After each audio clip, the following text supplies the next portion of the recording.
Good morning, students. Today we will study second chapter from class 7 geography, our earth. First point which we need to study about the earth, that is the structure, actual structure of the earth.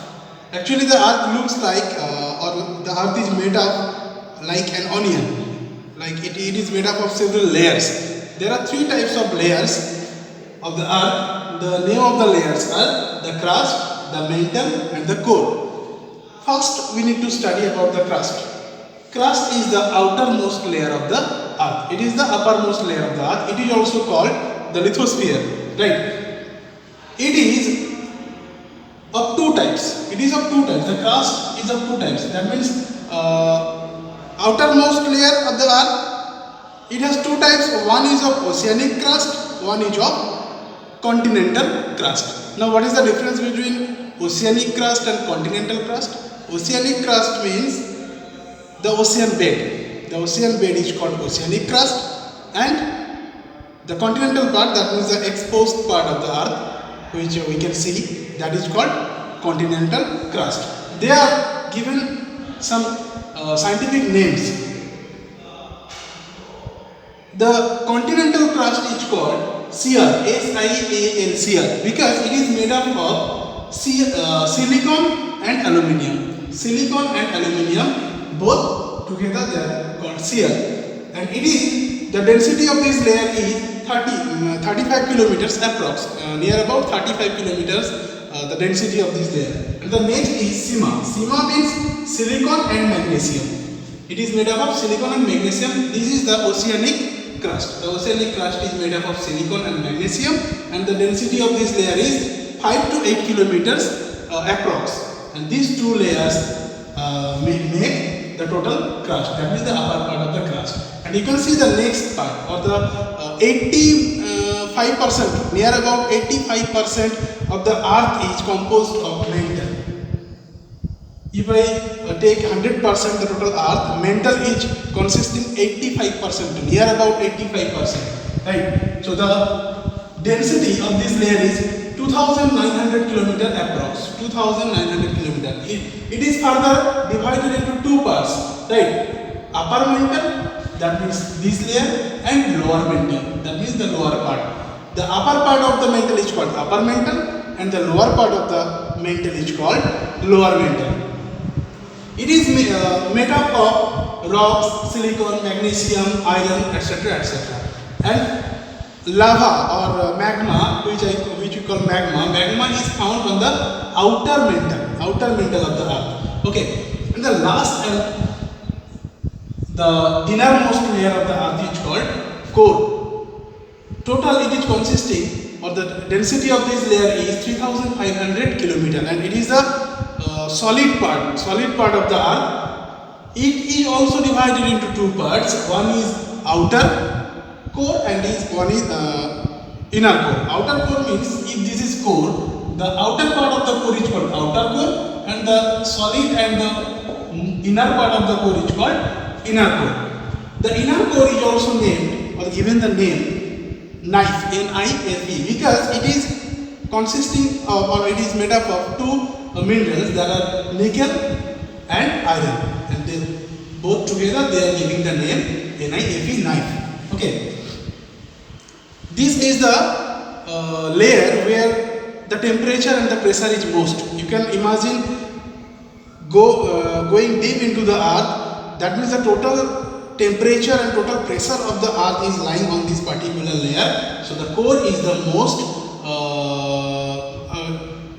the hottest layer of these two layers, crust, mantle and core. Next, we are going to study about rocks and minerals. Right? We have to know the definition of these two words, rocks and minerals. Rocks means solid materials found on Earth's crust. So the rocks which are found on Earth's crust, and they are solid, they are called rocks. Sometimes they are hard, sometimes they are soft. And next is minerals. Minerals means naturally occurring solid substances that have a definite chemical composition.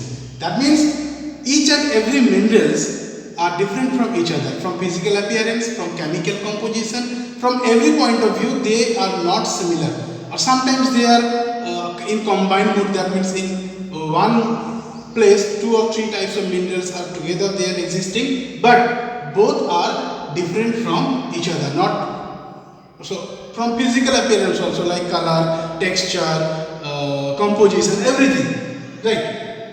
And the next important thing which we going to study, that is type of rocks. Type of rocks. We have 3 types of rocks. One is igneous, next is sedimentary, and the third one is metamorphic. First of all, we need to study what is igneous rock. This igneous rock is also called the primary rock, because among these 3 rocks, it is the first made rock on earth.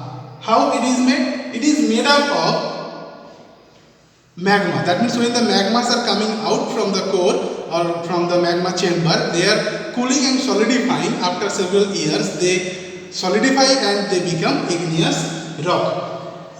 Now some characteristics of these rocks are, this rock is hard and compact. This is harder and compact.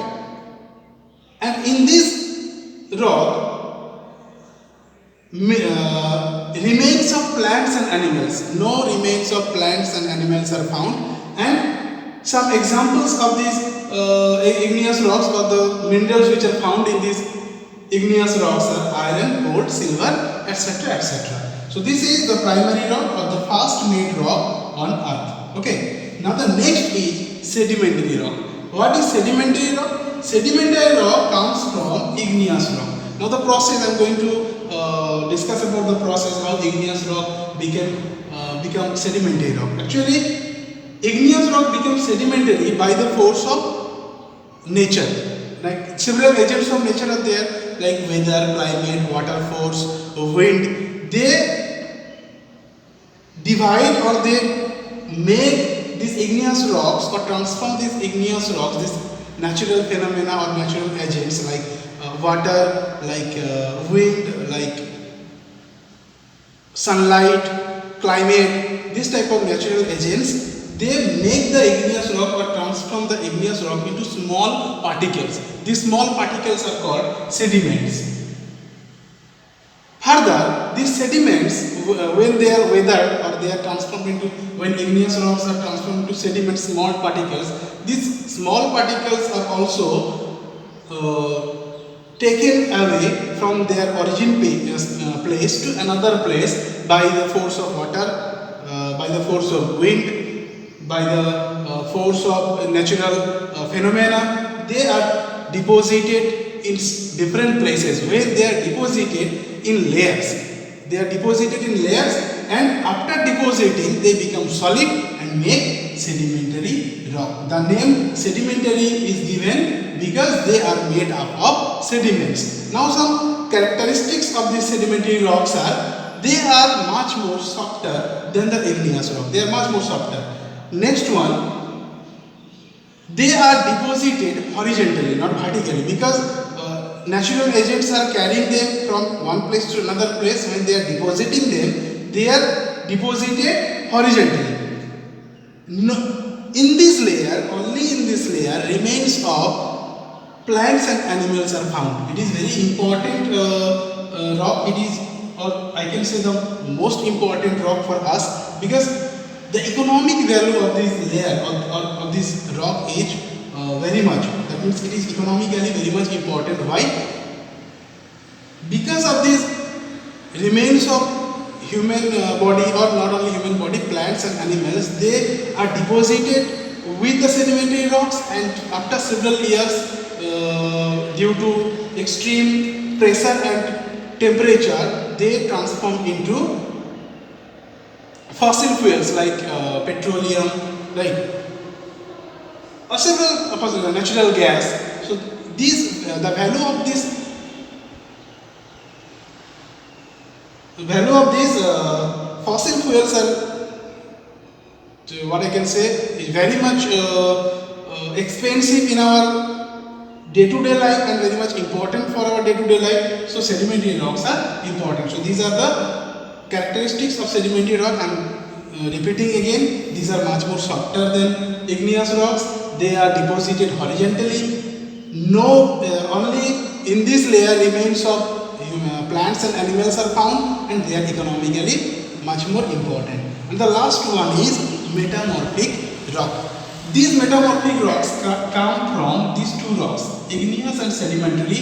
They are transformed into metamorphic rock. How? Igneous rock and sedimentary rock, after thousands of years or after so many years, after converting their or after transforming from one size to another size, one form to another form, their chemical composition changes and they appear to be a new type of rock. These changed rocks are called metamorphic rocks. Like I am giving example, limestone, which is granted to be the sedimentary rock. Later on they are transformed into marble, and this marble is metamorphic.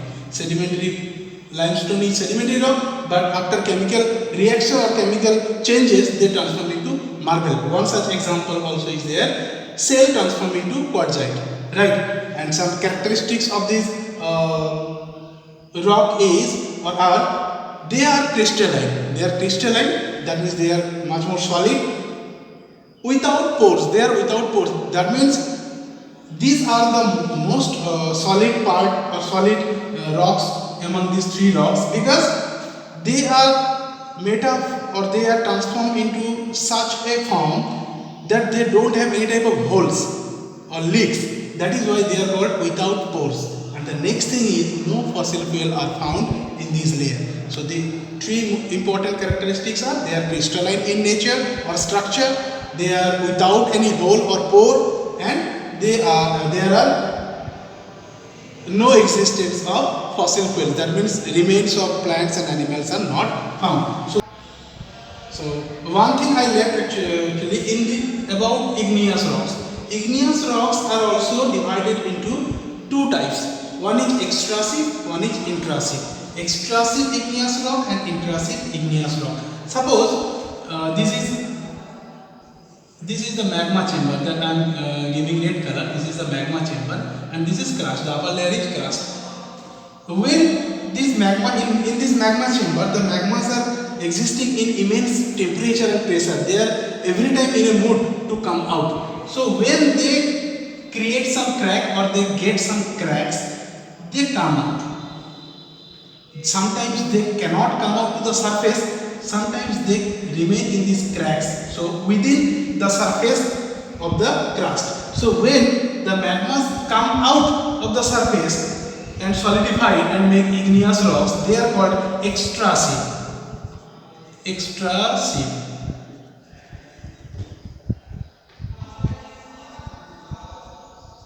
Extrusive. When they come out and solidify, but sometimes they cannot come out. They come out from the chamber, but they cannot come out to the surface of the earth. But inside of the crust, they also solidify, and it take too many years to or so many years to solidify, and they also make a layer of igneous rocks inside the crust. So this layer is called, or this type of igneous rocks are called intrusive igneous rock. Intrusive igneous rock.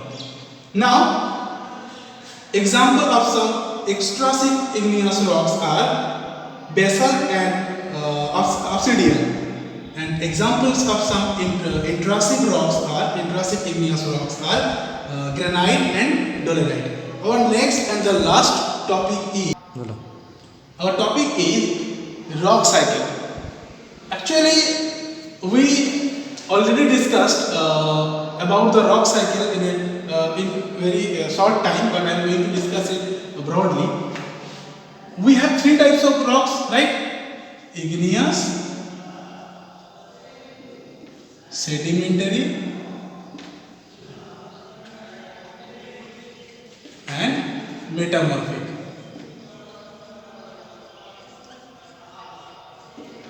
Igneous, sedimentary and metamorphic rocks, right? Now first igneous rocks are created by the solidification or when the magma or the lava come out to the surface or inside of the surface also. When they solidify and cooled, they create igneous rocks.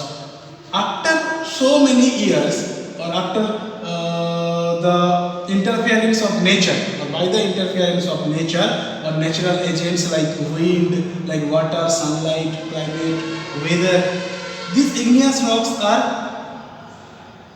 transformed into small particles. These small particles are called sediments, right? Sediments. These sediments, later these sediments are carried out by the water, by the same natural forces, and they are deposited in a different place, and after so many years of deposition they become solidified and they become solid and they make sedimentary rock.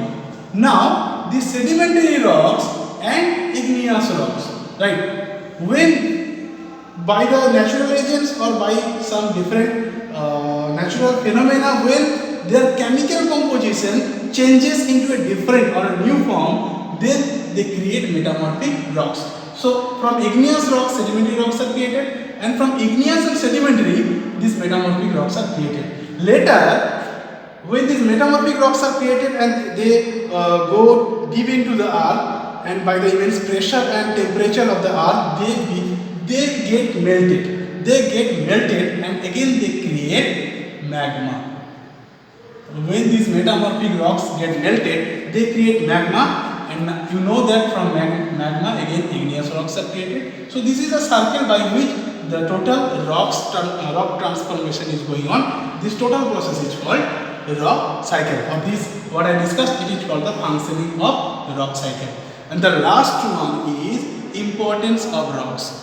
We have already discussed about the rocks, and now we are going to study about the importance of rocks. The first thing is rocks are used to construct roads. So when we are making roads, we need the help of rocks. Next, mineral extracting. So from the rocks we extract minerals. So iron ore, aluminium ore, several ores are there, or coal ore. From the ore we get the minerals. These core are created inside the rocks, or inside the layers of the rocks. So from that point of view also, rocks are important.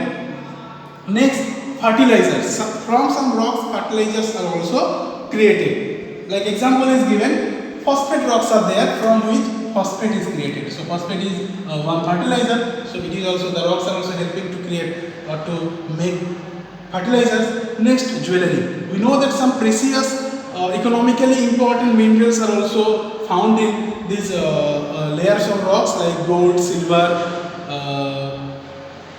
aluminium. Several things we get from the layers. So this gold, silver, they are later on they are transformed into, they are made beautiful, or they are made looking beautiful by making some jewelry out of them. So this jewelry business also getting some benefits from these rocks. And next is hand soaps. Some of the rocks are also used as hand soaps. Again I am repeating the importances. Rocks are used to make to construct roads. Rocks are from rocks, the layer of the rocks we extract minerals. From rocks we get fertilizers. From rocks we get jewelry, that means some jewelries are also made out of minerals, and those minerals are found on rock layers, and also hand soaps. This is all about this chapter, our art. You have to study it thoroughly, and in next class I will discuss about the answers of this chapter, that is the questions which are given in this chapter. In next I will discuss about that, and I will send the answers of this exercise in your WhatsApp group. Thank you.